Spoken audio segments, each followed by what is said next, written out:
SIR মামলার শুনানি রয়েছে সুপ্রিম কোর্টে। এর আগের বার প্রথম শুনানির দিন আমরা দেখেছিলাম সুপ্রিম কোর্টে নিজে সওয়াল করেছিলেন মুখ্যমন্ত্রী মমতা বন্দ্যোপাধ্যায়।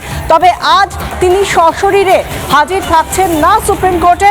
যেটা জানা যাচ্ছে তিনি সশরীরে যদি হাজিরা নাও দিয়ে থাকেন তাহলেও কিন্তু তিনি সশরীরে না থাকলেও সুপ্রিম কোর্টে তিনি ভার্চুয়ালি সুপ্রিম কোর্টে আজ থাকতে পারেন। সশরীরে না থাকলেও ভার্চুয়ালি থাকতে পারেন মমতা বন্দ্যোপাধ্যায়ের হয়ে আজ সওয়াল করবেন সুপ্রিম কোর্টে তাঁর আইনজীবীরা।